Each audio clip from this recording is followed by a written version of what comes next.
How deep is your Larp?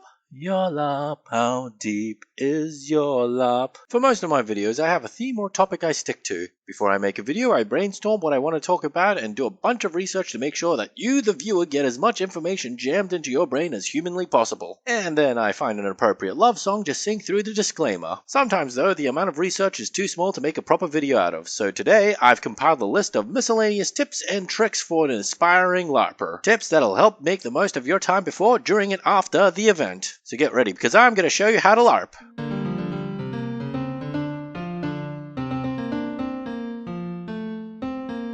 First thing about winning LARP is knowing that you can lose. I don't mean that you have to remember that losing is a possibility, I mean that it's okay to lose, that sometimes losing is fun, that playing a character with flaws who gets tricked or beaten is one way you can be a winner. While LARPing and sports both share a few elements, they are in the end both very, very different beasts. Another tip for LARPers is if someone asks you, "Are you sure?" you should probably take a moment to think about what you're doing before you're about to do it. Also, if you need to stall for time, be sure to ask, "Are you sure?" and that should buy you a bit of time before they go back to doing what they're about to do, likely murdering you if you needed to stall for time. Befriend your enemies. I'm not talking about having a righteous paladin marry the evil warlock. I'm saying you should talk to each other out of character. Maybe discuss future plot elements you both can do. Have a shared backstory maybe, so that you can both go onto the field of LARP and have something to play off. You don't have to predetermine who wins each fight, but you can certainly collude with each other to make the inciting incident occur. Trust me when I say having a history with another character can make a real difference, it can make a real difference. Also, give people the benefit of the doubt and communicate. If you think someone is cheating, try to talk them out of character. It's entirely possible that you're the one making the mistake, or that they're not intentionally cheating. I know, there's some real scumbags out there, but let's try not to go to that conclusion straight away. Using the excuse, "It's what my character would do," is just that, an excuse. Asking for permission is better than asking for forgiveness, because at the end of the day, nobody can be forced to play.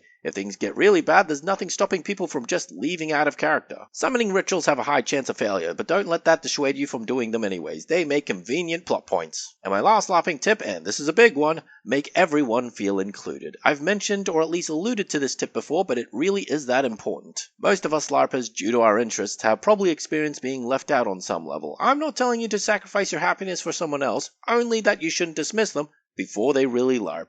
We all have to start somewhere, so let's try to start off on the right foot, okay? So now you know how to LARP. You're welcome.